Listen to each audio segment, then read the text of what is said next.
Sabaton Army, we are back. We got another good one for you tonight. We're going to be checking out Aces in Exile. Now, I have got to ask you guys a question, and I hope you'll answer me in the comments. As I'm setting up these videos to record, I'm starting to see that some of these songs have multiple Sabaton History videos to watch. And when I see that, I get nervous because I'm like, man, no one's going to want to sit and watch an hour-long reaction video to one song. So if you guys think that that's something I should do, and the one, for instance, I was going to do instead of this one was Soldier of Three Armies. But Soldier of Three Armies has three Sabaton histories, and those are each about 20 minutes long. Plus, if I'm watching the lyric video and I'm watching a live, and if God forbid they have a music video, that's like six videos in one. That video is going to be over an hour, maybe an hour and a half long by the time I get done reacting to it. So, should I break it into two, like part one, part two kind of thing? Should I just do all six and maybe chop it up and cut out all the parts where I'm not talking? That doesn't sound like that would be a decent video. I mean, I don't know. Let me know down in the comments because I'm trying to figure out how I want to react to that song. A ton of people have asked for it, but until I know the right way to do it so that it'll be received well by the viewers, I'm just not going to know how to attack it. So I'm going to wait till this song drops. I might have to move this song right up to the front of the list so it'll drop soon so that I'll know how to do that one. Because right now I'm 21 days ahead over on Patreon, so you guys probably wouldn't even. If I record this tonight, you're not going to see it for 21 days on YouTube if you're not already on the Patreon. So I'm probably going to bump this one up the list. I'm going to take something that's about to drop this weekend. Let me see what's dropping this weekend. Last Dying Breath drops on Saturday, so I'm probably gonna take Last Dying Breath and I'm gonna bump it to 21 days out. That'll be the one that's gets bumped. I'll drop this one in there and hopefully I get some feedback from you guys on how to handle these potentially super long reaction videos. So anyway, this intro's been very long already. I'm not gonna do a lot of promo. Like, comment, subscribe, join the Patreon, all that good stuff. This song is this music video is Aces in Exile. Uh, Let me see. This was requested by Lionel Lyons, and oh my gosh, let me see. I'm gonna give this some of these European names I have a hard time with, so please forgive me if I butcher it. Oh, okay. I'm gonna go with Bosch John Hren, or let me see. H. John H is H. No, that's J. Bosch Jan Hren. That's my best shot. Apologize, I'm sure I butchered that. But anyway, Lionel Lyons and Bosch John Ren requested this first. So those two guys get credit. We're gonna, or gals, if y'all are females, I apologize. I screwed that up before too. So anyway, we wasted enough time on this intro. I'm gonna have to put a countdown at the beginning, just telling everybody where to jump to. So hey, welcome back everybody who skipped over the intro. And let's go ahead and jump into this first video. This is Aces in Exile. This is the lyric video by Sabaton. And here we go.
All right, so I think I get the gist of what the song is about. We got some foreign pilots from looks like Poland and I'm not sure what other country he mentioned there, but they're exiled from their countries because they've been taken over by the Germans, and now they're fighting from England with English jets from the RAF, and they are, or not jets, it would be probably propellers.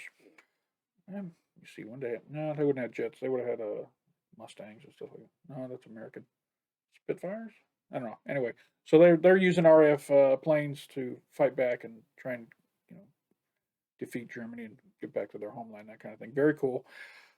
The song itself, right now, I don't know if it's just this recording or not, but it sounds like Joachim's voice is very low. It's hard to hear it over the guitars, so I'm really having to pay attention and listen and read the lyrics. And I'm ready to jump into the next verse. It's going to be a long video anyway, so I'm not going to jabber too much. Here we go.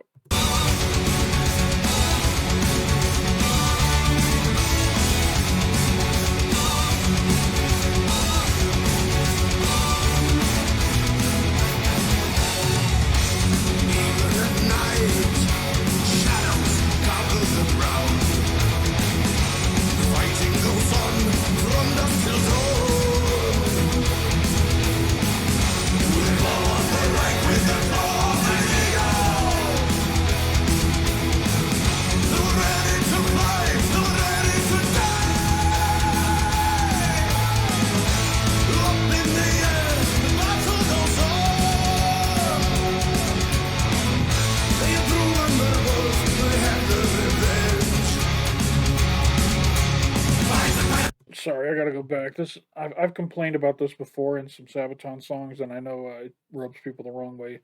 But the rhyming scheme in this verse just does not line up. The battle goes on does not rhyme with now they have their revenge, and it's supposed to. Up in the air, the battle goes on. They've proven their worth. Now they have their revenge.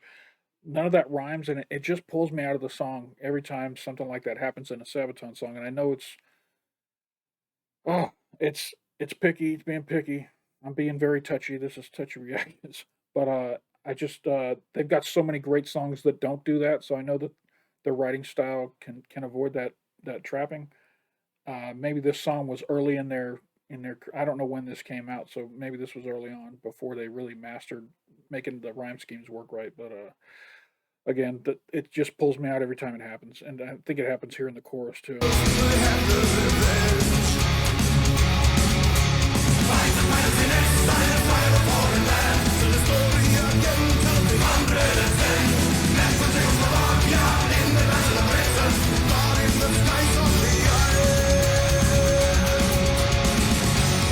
Okay, so now it seems like this verse was about Czechoslovakia, so maybe they're doing three verses from different countries. So that's what I'm assuming is going to happen. I feel like a guitar solo is getting ready to start right here. We'll back up 5 seconds.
Huh.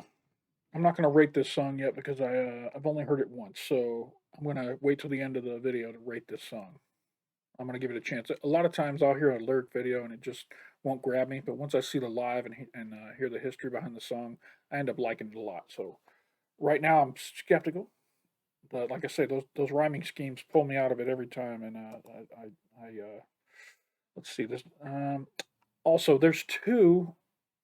The reason I brought that up at the beginning of the video, there are two Sabaton histories for this, and I'm gonna watch them both tonight. But what I'm gonna do is I'm gonna watch part one right now, and then I'm gonna watch a live, kind of break it up, and then we'll watch part two to finish out the video. So I'm gonna jump into Aces in Exile part one. This is Sabaton history number 59. Looks like we got Indy Nidell and Pear from Sabaton. You guys have taught me how to say his name. It's not Par, it's Par. Pear from Sabaton. And let's go ahead and jump into this history. I got my water here. Got about 18-minute video. I'll try not to stop it too much since this one is a long one, but we'll see how it works out. Here we go. This is Aces in Exile, non-British RAF pilots. The Battle of Britain was fought in the skies above Britain by the British and the Germans. And a lot of other nations. Yeah, that's what this is about today.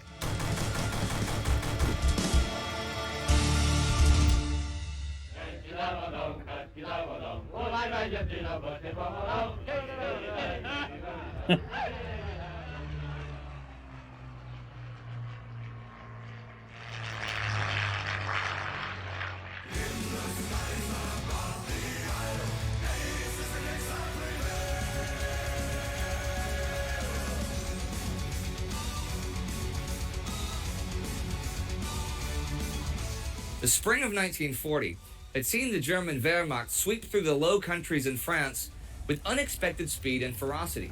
No one in Britain had expected France to fall so quickly, and the British forces had barely escaped back over the Channel in time. By the end of June 1940, it seemed to many that Great Britain stood alone, and if they chose to keep fighting, they might face invasion or starvation. But Britain also found itself unexpected allies. As much of Europe came under Nazi rule, not only did the now exiled governments of 6 European nations seek refuge in Britain, but they also brought thousands of their soldiers, pilots, and air crews. The defense of Britain relied on its air force. Should the Royal Air Force be defeated, then even the powerful Royal Navy would sooner or later succumb to German air superiority. The British had, in fact, lost quite a few pilots during the evacuation from the continent, and the coming battle for Britain would be fought on a knife's edge. So it seemed like a perfect match, you know?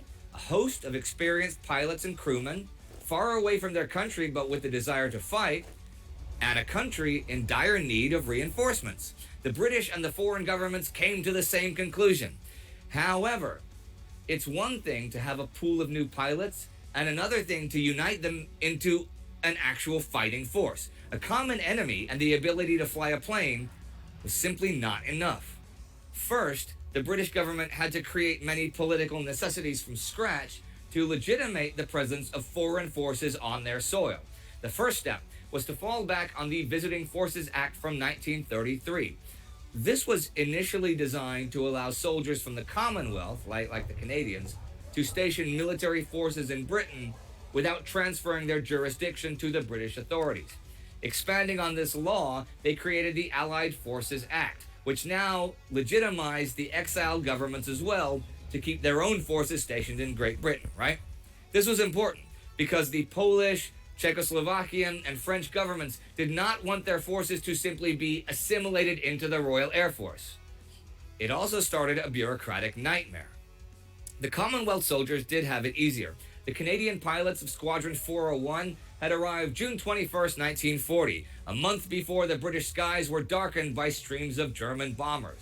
Squadron 401 had been originally established as the first fighter squadron of the Royal Canadian Air Force in 1937. Although they had their most experience flying outdated Armstrong Whitworth Siskins, they had just recently been upgraded with more modern Hawker Hurricanes. Now, the Hurricanes were slower and not as agile as, say, the Bf-109 or the Spitfire, but they were easier aircraft to master. Squadron 401's main task was to engage and shoot down German bombers. mainly Dornier 17s and Heinkel 111s, and leave the dogfights with the Messerschmitts to the faster Spitfire squadrons, right? Although the 401 was mostly spared the political bickering, they still had to train and to upgrade their planes by British standards. Their baptism of fire came in late August as they met the full force of a German bomber attack head on. The Canadians pounced on the bombers, but dogfights with the German destroyers were tearing holes in their formations. The 401, known as the Rams, repeatedly fought to exhaustion. Every aerial victory was hard fought, and the Canadians were willing to make great sacrifices to protect Britain's skies.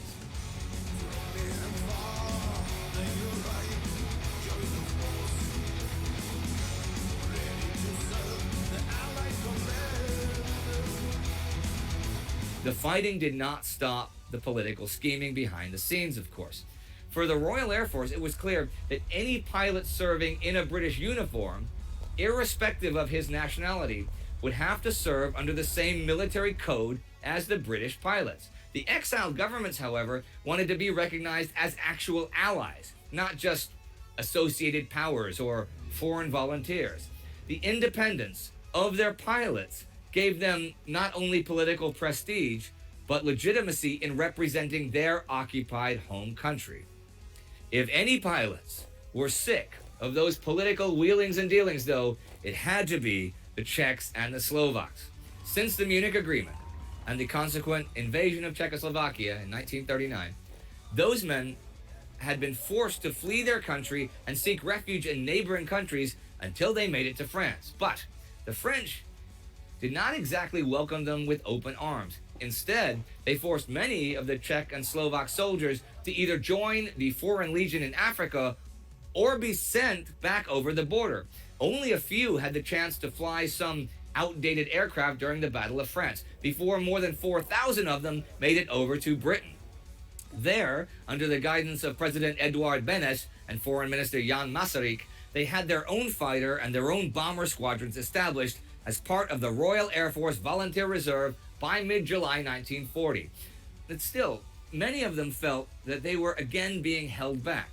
Lots of British officials initially had little faith in them and treated them as an amateurish, low-ranking force.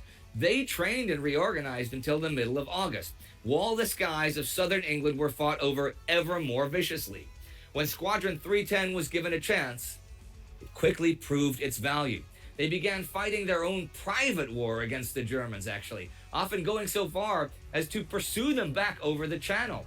Their determination quickly earned them a reputation as reckless daredevils, but every time they tore into the German formations, they produced results. Wow. Soon, the Czechoslovakian insignia was proudly painted on the wings of their planes, and their red lion graced the fuselage. Respect was hard-earned. Every German plane shot down, every medal won, and every daring exploit of their fighter and bomber crews was documented and featured in their own newspapers and newsreels. This was to bolster morale and to show their critics the value of their commitment. By the end of the battle, no one doubted them any longer. Their 37 confirmed kills and many more damaged enemy bombers earned them the recognition of the top brass.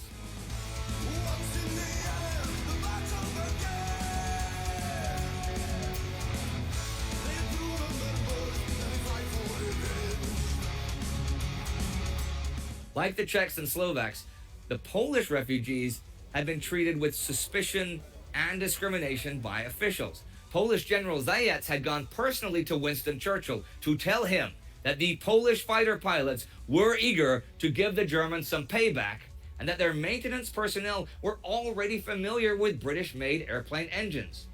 But the RAF judged the Polish temperament as too individualistic and problematic. You know, though, most of the exiled pilots from Poland were experienced veterans of the 111th and 112th Escadra of the Polish Air Force, and many had seen action in the skies over Warsaw in September 1939. Serving for the British, Fighter Squadron 303 was less of a new formation and more of a symbolic continuation of their own Air Force. Nonetheless, the men of 303 had to be introduced to new technical details like like modern throttles and speed propellers, and even retractable undercarriages. The PZL P-11s they had flown before were actually closer to a World War I plane than the modern Messerschmitts they now had to face in combat. They adapted quickly. When a German 110 was shot down during a simple training flight, the British were convinced that 303 was ready.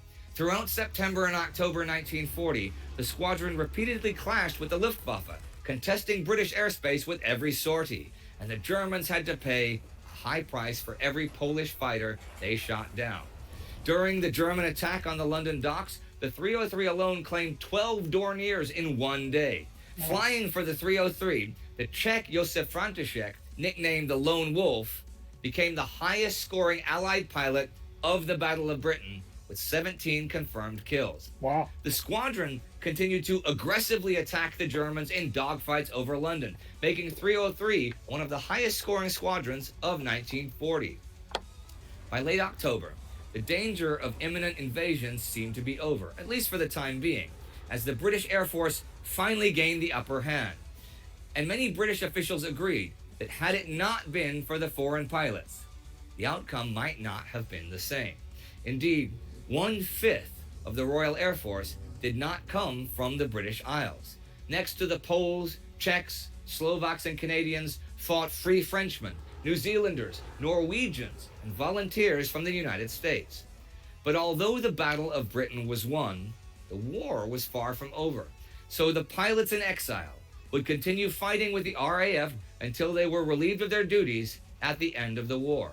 Over the war years, the British would also put quite a large amount of money and resources into cultural and educational programs for the foreigners.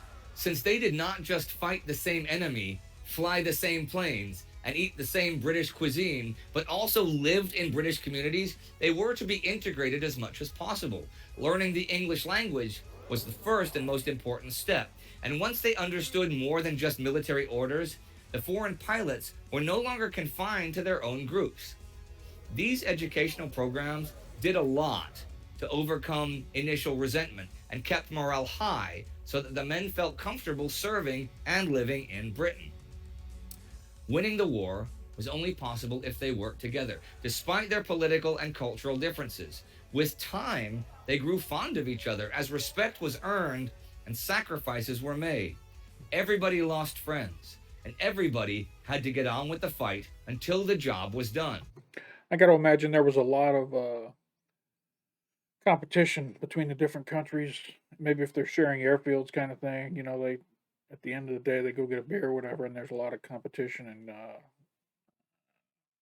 you know braggadocio between the different groups, bragging about their different exploits and trying to one up each other, who can shoot down the most planes, that kind of stuff. And I'm sure it bonded all the different pilots fighting against the Germans under that one umbrella. So I can only imagine how cool that must have been to come home after a mission and just kick back with all the pilots. Maybe, I don't know. There seems to have been a lot of discrimination and you know I don't want to say racism. That's the wrong word. Discrimination probably covers it, but between the different countries, one would think that allies could all get along together. Today, many different veteran associations still remember the Battle of Britain as the defining moment of the Allied war effort. British monuments still speak of their deeds and emphasize how much they had to thank their own and the foreign pilots alike, who came to their aid in their darkest hour. For them, never was so much owed by so many to so few.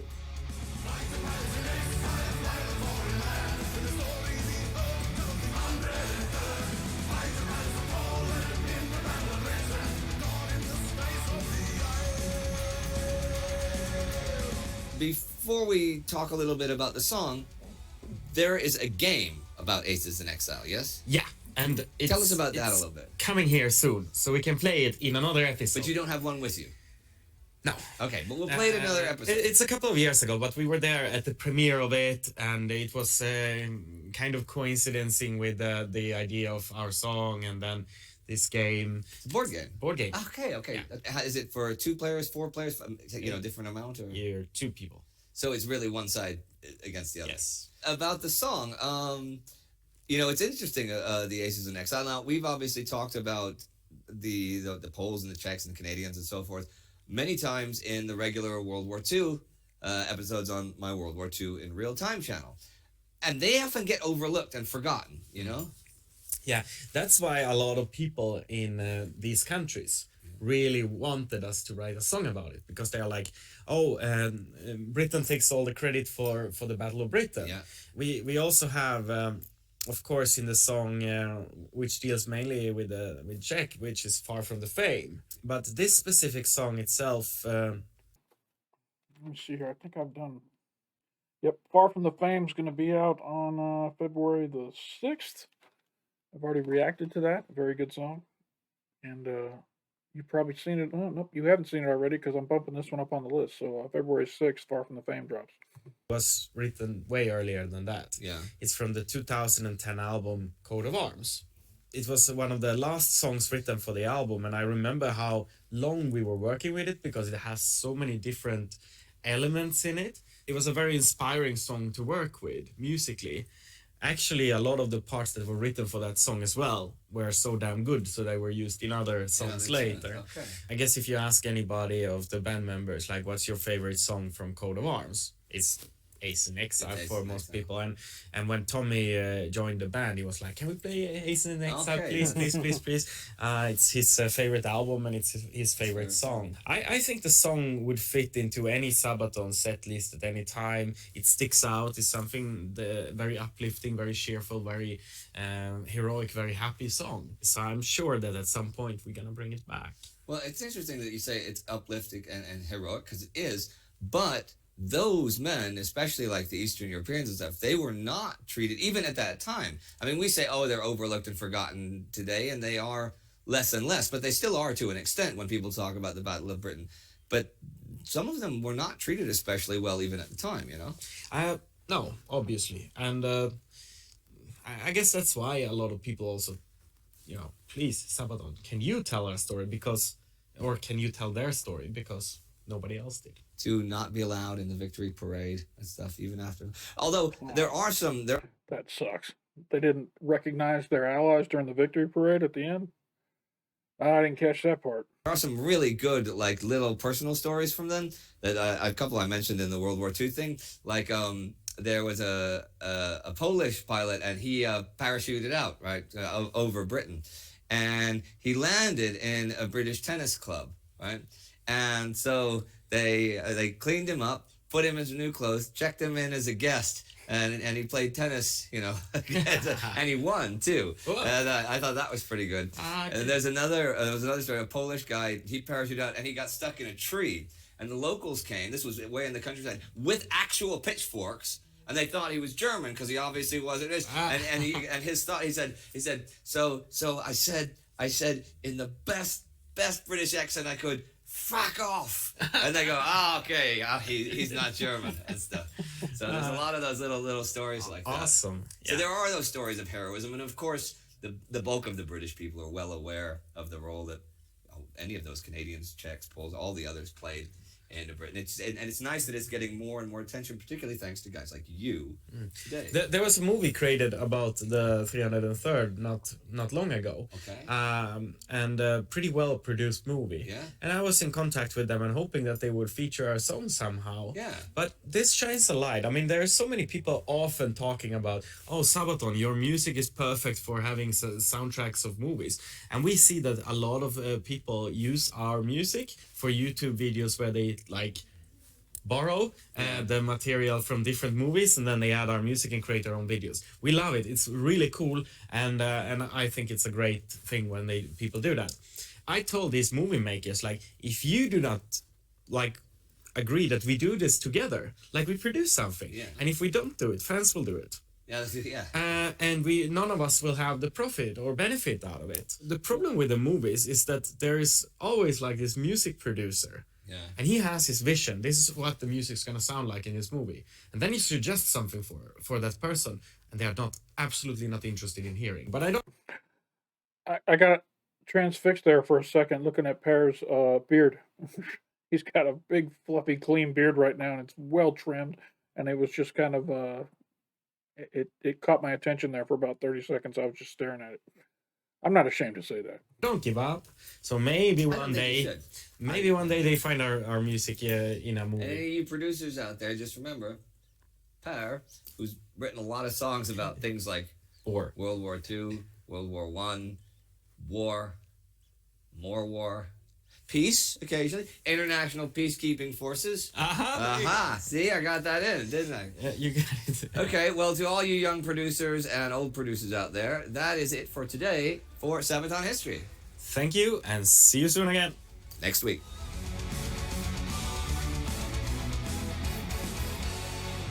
All right. I can feel it happening. This song is already getting better in my mind, just because I know the story behind it. It happens every time. All right, we are going to watch a live performance. This is Aces in Exile live in Masters of Rock 2010, and let's see how it sounds. I'm trying to figure out where this was performed. Let me see. What country was this in? Doesn't say. All right, well, Masters of Rock 2010. Oh, wait, it says in, Visivice? I do not know where Visivice is, so I'm sure you guys will let me know. Here we go, live performance, and then we'll jump into the part 2 of the Sabaton history after that. Aces in Exile! In the skies above the isle, Aces in Exile prevail!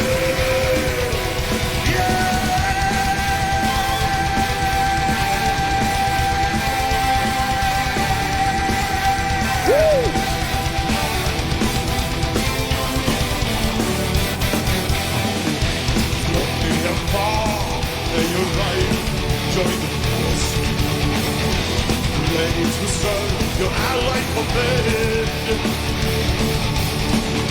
Set into training, though they already earned their wings.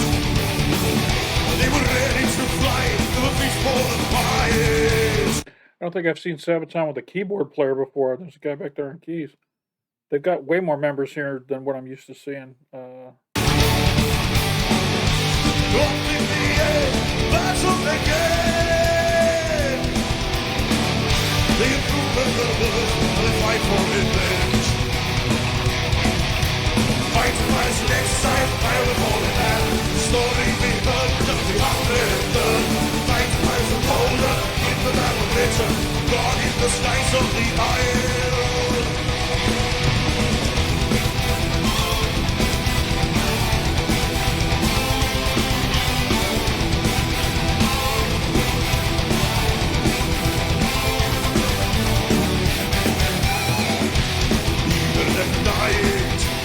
Shadows fumble the ground. The fighting goes on from dusk till dawn. With the claw of the rank, with the claw of the eagle. They were ready to fly, they were ready to die. Up in the air, battle goes on. They prove that the world, they have the revenge. Fight to Paris in exile, fight the fallen man. Tell the story again, 710. Left the Czechoslovakia in the battle of Britain. God in the skies of the isle. Masters of Rock, let me see your hands. Hey, hey, hey. Battlefield, brave men away from home. You are the chosen ones, sent to the sky to die. That's an awesome crowd they got there. Everyone looks super hyped. Over the battlefield, brave men away from home. You are the chosen ones, sent to the sky to die.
crowd's a great crowd. God, I miss concerts. Don't you all just miss concerts? Being able to just go out and have a great time, not have to worry about catching some deadly virus and all that crap. Uh, can't wait till we get past all this nonsense. Get vaccinated, get boosted. All right. This is Aces in Exile Part 2, non British RAF pilot Sabaton History number 60. And let's go ahead and jump into it. Don't know what else we could possibly learn. I think they taught us everything in the first one. There can't be too much more.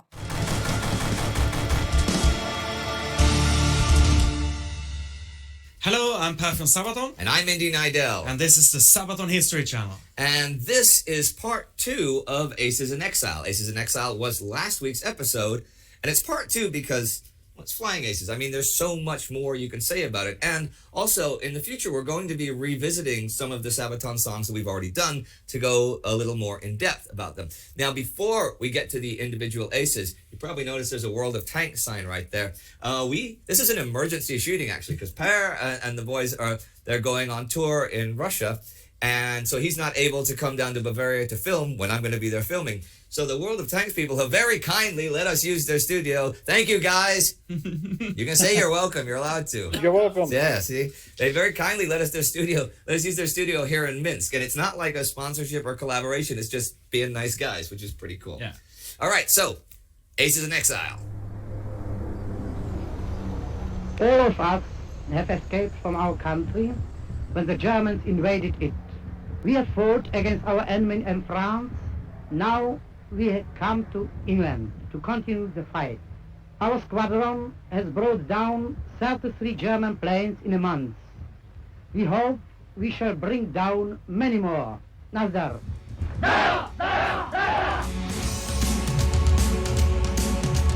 In Aces in Exile Part 1, we talked about the Canadian, Polish, Czech, and Slovak pilots that fought for Britain's Royal Air Force in the Battle of Britain.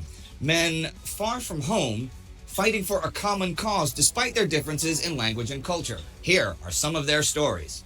The Munich Agreement and the German occupation of Czechia, March 15, 1939, turned the world upside down for those now occupied. Men like Karel Kuttelwasser. Kuttelwasser had been heading for the ordinary life of a clerk, but changed his mind and joined the Czechoslovak Air Force as soon as he turned 18.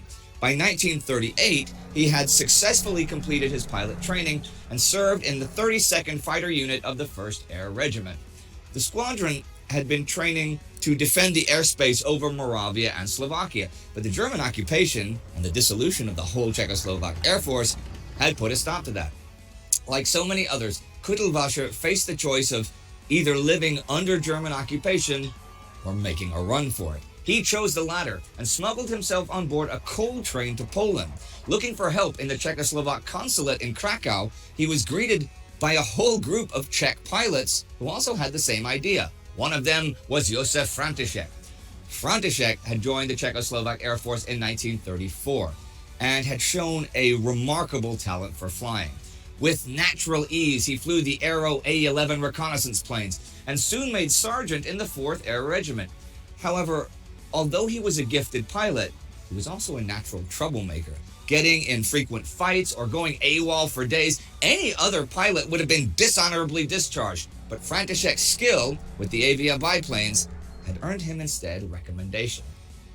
Like Kuttelwasser, František had chosen to escape the German occupation by smuggling himself over the border to Poland. The Czechoslovak consulate could do little but arrange contacts with their exiled government, though. At the port of Gdynia, the pilots were waiting for a chance to sail to France, when the Polish military made them an offer to stay and serve in the Polish Air Force instead. Kuttelwasser rejected the offer, but František agreed and went to the Polish air base at Deblin, near Lublin. At Deblin, he might have met Witold Urbanowicz, a fighter pilot known as the Cobra. Urbanowicz had been serving in the Polish Air Force since 1930. He had made a name for himself for shooting down a Soviet recon plane in 1936. The Polish Air Force used aircraft from the early 30s, like the Brigade 9. Sorry, we can't just pretend the cat didn't just come in on the side of the screen over here. Down here in the corner, watch. The Polish Air Force used aircraft from the early 30s, like the Breguet 19 or the PZLs, and Urbanowicz himself served as an instructor, flying the obsolete P-7. This obsolescence became painfully clear on September 2nd, 1939, when Germany's Luftwaffe began bombing Deblin Air Base. Forced to flee, dodging German anti-aircraft fire, and luckily surviving a crash landing, Urbanowicz and other surviving pilots were, on September 22nd, ordered to fly to Bucharest, Romania. There, they would wait for the French and British air forces to arrive, after which they would continue the fight. Or so they thought. Instead, the men were nearly arrested by the Romanian police. František escaped on a Romanian cargo steamer heading to Beirut in French Lebanon. Urbanowicz had made a quick dash into Poland once more, but after nearly being caught by Soviet troops invading from the east, he fled to France. Kotelwasser had already arrived in France via a Swedish cargo ship, reaching Calais on July 30th, before the invasion of Poland had even happened. Since France was not at war then, and had little plans to integrate foreigners into their own forces, the Czech pilots were not allowed to join the French Air Force. Instead, they had to choose: join the French Foreign Legion, with the understanding that they would be immediately released should war with Germany break out, or be deported back to occupied Bohemia. The men accepted and signed 5-year contracts with the Foreign Legion.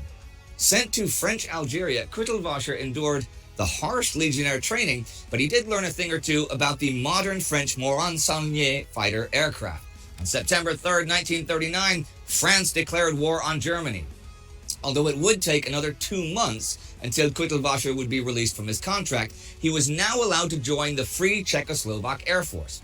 In May 1940, he joined the 3e Groupe de Chasse and was even lucky enough to be posted with a brand new Devoitine. The Devoitine D520 could have been a real threat for the German Messerschmitts, but only a few had been made when the German war machine struck.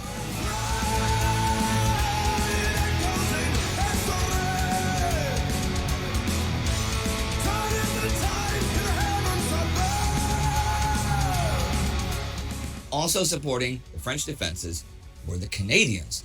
Mark Henry Brown had been promoted to flying officer in late 1938, and with the outbreak of the war, Brown and his squadron were transferred to the Advanced Air Striking Force in Britain. Can you imagine living during this time when just all of this? I mean, they talk about these guys narrowly escaping as they head from country to country, and some countries accept them, some don't. Some threaten to exile them to other countries that are already occupied. It's just chaos, and I mean, you don't know what tomorrow's going to be. Every day you wake up, you don't know what tomorrow's going to be. Just I can't imagine it. I cannot imagine it. I also had a imagine like being out in a farmer's field or something, and there's a massive air battle going on overhead, and you're just watching all these planes shoot at each other. It'd be crazy. Brown began actively fighting in early November 1939 as the Luftwaffe probed the British defenses over the English Channel. In April 1940, a first Messerschmitt fell to his guns. 4 others soon followed suit over the skies of France, making Brown the first Canadian flying ace of the war. Heavy fighting was soon reported over Cambrai, where Erwin Rommel's tanks were making rapid headway. Late the evening of May 19th, pilot Willie McKnight was suddenly ambushed by a dozen German fighters. Immediately, he wheeled into a steep climb, shooting down a 109 before veering away to safety. When McKnight had visited the recruiting bureau of the Royal Air Force back in Canada, he saw his service as a chance of adventure.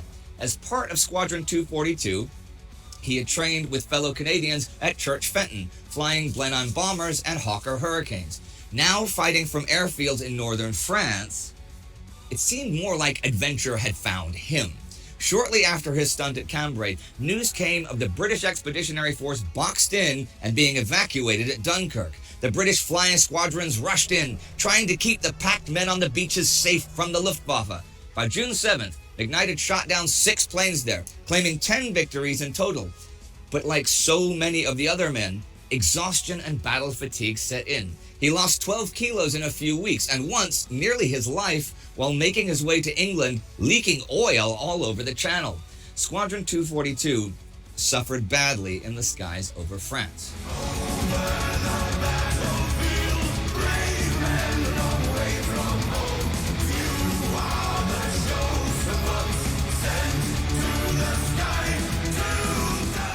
June 17th, exiled Czechoslovak President Edvard Beneš gave the order to evacuate all Czechoslovakian military personnel to the United Kingdom. František made it safely across, and by September was sitting in a British Hawker Hurricane as waves of German bombers and fighters attacked in the Battle of Britain. On September 2nd, he shot down his first Bf-109 and took down 3 other German planes the next day. Wow. Facing the elite German pilots of Jagdgeschwader 52, František made a name for himself as a daring but unruly pilot. Repeatedly, he sped ahead, flying into the German formations. His style was effective, but also self-destructive, and the RAF wanted to rein František in. Bravery was important, but it was discipline and judgment that separated the legendary pilots from the dead pilots. And luck, right? Urbanowitz had temporarily joined Squadron 145 in August 1940, fighting off German Messerschmitts and Ju-88s crossing the Channel. It is rumored that one of his first victims was German flying ace Joachim Schlichting, but the stories differ on that one.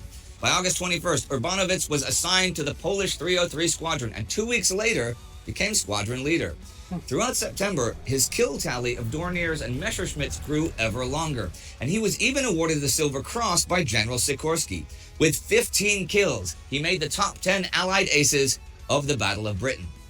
František topped him, though, credited with shooting down 9 German fighters and 7 bombers throughout September 1940 and being awarded the Distinguished Flying Medal.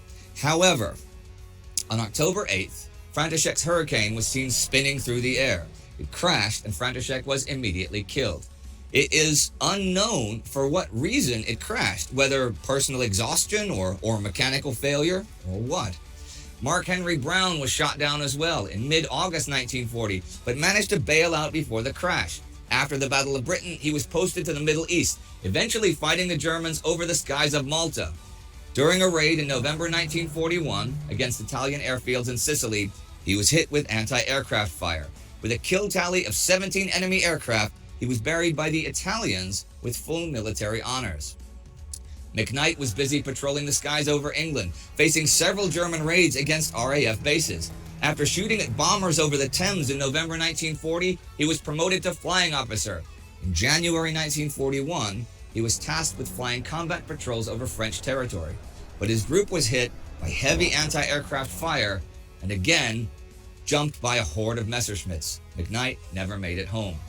For Kuttelwasser, the order to escape to Britain had come too late. He and GC3 were relocated to Algeria, but France's capitulation on June 22, 1940, discharged all their foreign pilots from service. Kuttelwasser traveled to Morocco and eventually made it to Britain, where he promptly joined the Royal Air Force. But it was not until 1941, over the coast of France, where he made his first kill in RAF service. Kuttelwasser would become a renowned night fighter, known as the Night Reaper, for the dangerous missions he attempted. Witold Urbanowitz would make his way to the U.S. in 1941 and join the American Air Force. There, he switched from fighting Messerschmitts in Hurricanes to fighting Japanese Nakajimas in P-40s. It is said, well, I don't know how true it is, that during all his service in the war, not once was his plane ever hit by an enemy bullet. These are just a few stories of the aces in exile. It is remarkable what those men saw and experienced. Such bravery and dedication in such dire circumstances is perhaps hard to comprehend nowadays, but we should not forget the hardships and the sacrifices made during wartime. There are many more such stories other than these I went over today, and I encourage you to dig deeper and learn for yourselves.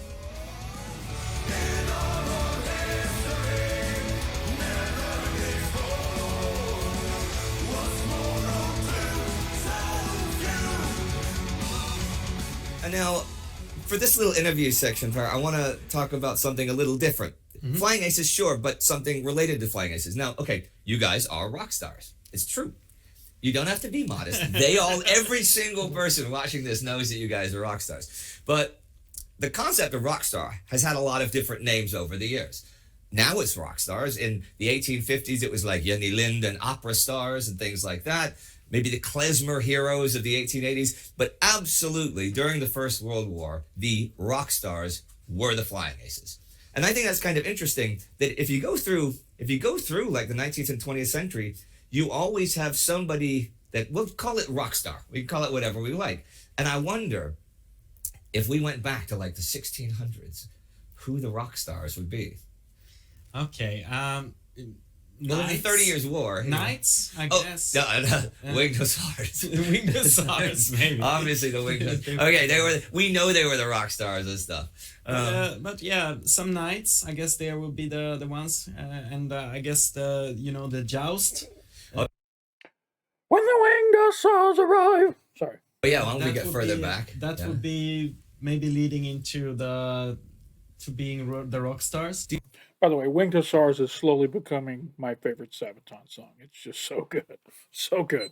Do you think that it is something that we require basically in modern human society to have something for our, I guess, younger generations? Because it is more among the younger generation. You worship rock stars. Yeah. And I mean, today, and what we're gonna see in the future is that we're gonna see less and less Oh real my God. of these rock stars and this, because the rock stars of today is a little bit the superheroes on TV, because Oh, yeah, sure. nowadays the TV series and the movies kind of become almost so realistic. Yeah, they can do that- so much more than when I was a kid. Yeah, so that you almost believe that these people exist in real life, and for some people they become the heroes. They become the rock stars that you really want to look up to, and they give I mean, they present some ideals Yeah. that speak sometime, and they inspire people. So Well, I mean, Spider-Man said, with great power comes great responsibility. true. No, but I think Okay, Spider-Man did not say that. Uncle Ben said that. And more recently, that Aunt May said that. So, that's very interesting. And it's a great point, because with CGI and stuff, it is real. Yeah. You know, I mean, if I was 10 years old watching, I don't know, one of the Spider-Man movies, like now, I wouldn't think, oh, that's so fake, which a lot of stuff was when I was a kid, even when you're 10 years old. I mean, Star Wars was great, but a lot of the other stuff was like, it's really cheesy. You know it's cheesy. It was still good. You're but still it's- good because the storytelling is still good. See, that's and important. that's why you can always go back to things, and I mean, that's also why you can listen to music from the 70s sometimes. I mean, we can enjoy this and all their stuff because the songs are good. Yeah, The sure. production maybe is not attractive for the For generations, some people, yeah. but the songs are still good, and that was, we enjoyed the movies as well, but we were not spoiled with the extreme No. CGI that are today. Having said that, in terms of Spider-Man movies, one of my favorite movies of last year, one of my definite 2 or 3 favorite movies, was not the regular Spider-Man movie, but the animated one, Into the Spider-Verse. Did you see it? Into the Spider-Verse might be the greatest Spider-Man movie that was ever done. Now, this latest one obviously is going to compete with it a little bit just because of nostalgia. But as far as writing, animation, story, music, everything, Into the Spider-Verse, in my opinion, is the greatest Spider-Man movie that's ever been made. Come at me in the comments. Well, I saw it. I just, it's still, I've seen it a couple times. Fantastic. Cried a whole bunch of times. This is totally a plug. Go see the Spider-Verse movie. Yes. That's your homework. It's really, really good. So we are here to talk about Aces in Exile. Yes. And we are talking about Rock Spider-Man. stars. Spider-Man is very much a rock star of the modern era. Yes, that's true. You know. So that's where we end up. That's where we end up. I think it's pretty good. All right. Well, from Minsk, once again, thanks, World of Tanks, for letting you use your studio. And we'll see you next week. Here on the Sabaton History Channel. Hey! Hey. We really need your support. So, become a patron, subscribe, click the little bell, and see you again and again and again. There's no way anybody is still watching this video. This thing is way too long, so I can say whatever I want right now. So, if you guys made it this far into the video, first off, hit like down below. I mean, you deserve praise for making it this far into the video. Hit that like button. Let me know you watched it this far, and as a secret between you and me to let me know you made it this far into the video, mention Spider-Verse in the comments somehow. Sneak it in there. And then I'll know that you've made it all the way through this ridiculously long reaction video. Let me go ahead and talk about this song. I don't think this is one of the greatest Sabaton songs. It's got a great message. The history is great behind it. but the song itself, I kind of went over some of the shortcomings in my opinion. The rhyming schemes are off a little bit.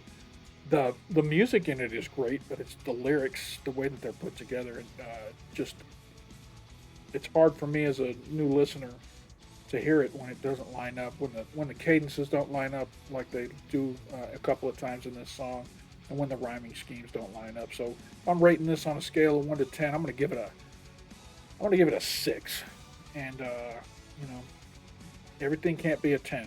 And this is early Sabaton, and I know that their new stuff and everything that they just keep getting better and better. And I've not seen them have that problem on their newer stuff, and a lot of their stuff is just so good.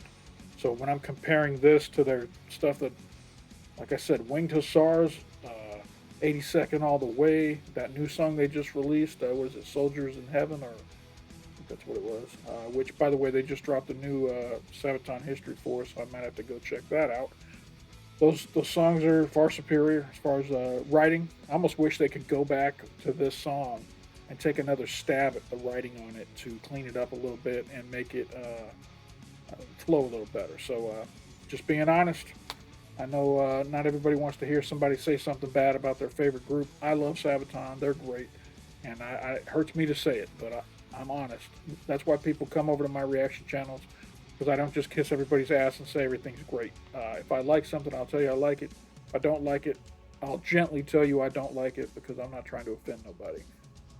To each his own. This video is already stupidly long, almost an hour, and heck, I started it off by asking you guys, will you watch long reaction videos? So those of you who stuck around, I guess that's your answer. Let me know in the comments. That other one's got 3 Sabaton histories in it. What's it called? Soldier of 3 Armies? I mean, I could break it up into 2, part 1 and part 2 maybe. That might make sense, make it a little more palatable. Or like I say, I could go through and just chop out all those 10-minute long sections where I'm not saying anything and it's just the history. But I kind of feel like people enjoy watching the history during the reaction, so I don't know. You guys have to let me know in the comments. I am going to go ahead and wrap this up. If you like the video, give me a like down below. It doesn't cost you anything and it helps me out a lot. It makes me feel good. Lets me know that you're appreciating what I'm doing. If you're not already subscribed, I got a ton of Sabaton content on this channel. If you're a Sabaton fan, you'll like this channel. I'm doing at least 2 videos a week. Like I say, this one's going to get bumped up and it'll be coming out this Saturday. So you'll see this very soon. And if you're the type of person that likes to support small channels trying to grow, I got a Patreon. There'll be a link up here in the corner to the Patreon. You can come over there. If you pay $1 a month, it gives you early access to anything that I get done recording. As soon as I get done recording everything, I edit it and get it up on Patreon, and then it gets scheduled on this list. One a day, coming out every day. I got different bands on there. Some bands get more spots than others. Right now, Sabaton is on Saturday and Sunday. So it's Sabaton Saturday and Sabaton Sunday. That might change in the future, I don't know. But I'm rambling on. There's no way anybody is still watching this video. I know, because I'm gonna give you another code word to see if you made it this far into the video. If you made it this far into the video, mention Xanadu, the movie Xanadu. Mention that in your comment, and I'll know that you are a glutton for punishment who wants to wait all the way to the end of these long reaction videos. But I appreciate you being here, and I appreciate you stopping by. And don't forget to come on back.